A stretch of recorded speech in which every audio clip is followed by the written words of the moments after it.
Le Cap, oui, mais pas en Corse. Le Cap en Afrique du Sud, la région d'origine de la griffe de sorcière.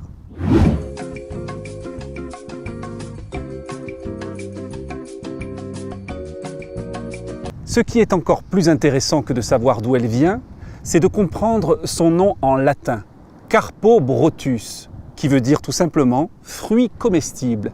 Et oui, sa figue se mange. On l'appelle d'ailleurs la figue de mer ou la figue de Otranto, qui est une tribu nomade d'Afrique du Sud qui avait l'habitude de le cuisiner au quotidien, ce végétal. Ce qui est d'ailleurs étonnant, c'est que c'est l'un des seuls fruits salés de la planète. Ces feuilles se mangent, mais en réalité elles ne sont pas très bonnes. On n'en a pas l'habitude. Il faut les bouillir plusieurs fois dans plusieurs eaux pour leur enlever le côté astringent. Par contre, elles sont géniales travaillées comme des cornichons.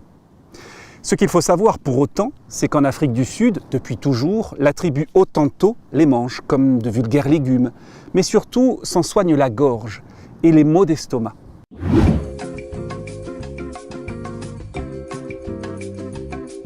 Elles sont très envahissantes et c'est justement là le problème. Voilà pourquoi il y a de grandes campagnes d'arrachage. En Corse par exemple, elles prennent le dessus sur la flore locale. Pourquoi ? Parce qu'en fait, elles ont deux modes de reproduction ultra efficaces.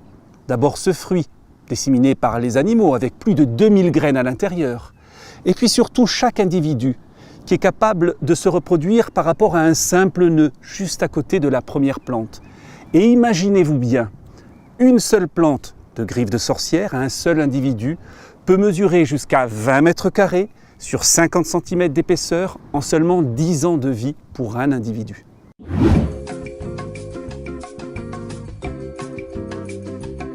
Pas tout à fait. En fait, pour qui connaît la griffe de sorcière, on pourrait dire que c'est aussi une sorcière bien aimée. Vous êtes en bord de plage, il fait chaud, des coups de soleil peut-être, des lèvres gercées, des brûlures, et bien vous avez là, dans le suc de cette plante, la meilleure des crèmes réparatrices.